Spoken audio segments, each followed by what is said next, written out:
Hi అండి, ఈరోజు అమ్మతో వంటలో మనం చేయబోయే స్పెషల్ రెసిపీ దొండకాయ పచ్చడి అండి. ఈ దొండకాయ పచ్చడి ప్రతి ఒక్కళ్ళు ఏదో ఒక రకంగా చేస్తూనే ఉంటారు, కానీ ఇలా చేస్తే దొండకాయ పచ్చడి చాలా రుచిగా ఉంటుందండి. ఎలా తయారు చేయాలో చూద్దాం.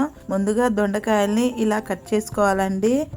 ఇలా కట్ చేసుకుని పక్కన పెట్టి స్టవ్ మీద కడాయి పెట్టి 1 టేబుల్ స్పూను నూనె వేసుకొని అందులో కట్ చేసిన దొండకాయలు వేయాలండి.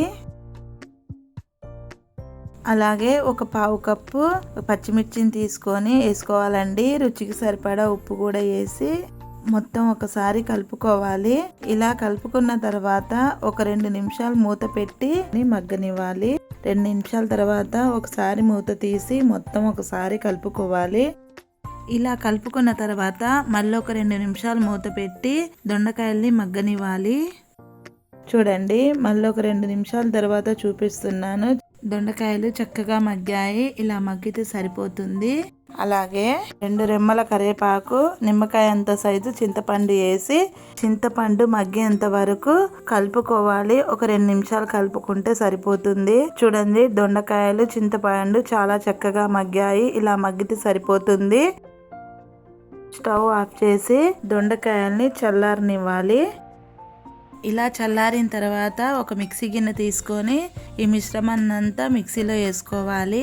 అలాగే 10 రెమ్మల దాకా ఎల్లుల్లి రెమ్మల్ని కూడా వేసి మిక్సీ పట్టుకోవాలి. మరీ మెత్తగా కాదండి, ఇలా బరుకుగా పట్టుకుంటే సరిపోతుంది.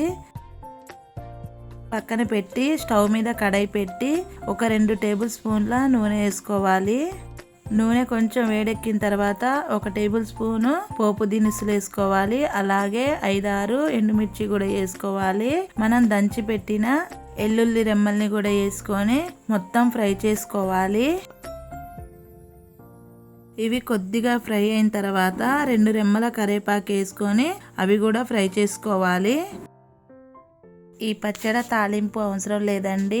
తాలింపు పెట్టకుండా అయినా ఇలా అయినా తినొచ్చు, కానీ తాలింపు పెడితే ఇంకా రుచిగా వస్తుంది. ఈ మొత్తం ఫ్రై అయిన తర్వాత మనం నూరి పెట్టుకున్న ఈ పచ్చడిని కూడా వేసి మొత్తం ఒకసారి కలుపుకోవాలి. ఈ పచ్చడి మరీ ఉడకనియొద్దండి. ఈ పచ్చడి ఇలా కలిపిన తర్వాత స్టవ్ ఆఫ్ చేసుకుంటే సరిపోతుంది. ఈ పచ్చడి మీకు ఎలా అనిపించిందో కామెంట్ చేసి చెప్పండి. వీడియో నచ్చితే లైక్ చేయండి, షేర్ చేయండి, కామెంట్ చేయండి. నా మరిన్ని వీడియోల కోసం నా ఛానల్ని సబ్స్క్రైబ్ చేసుకోండి. Thanks for watching.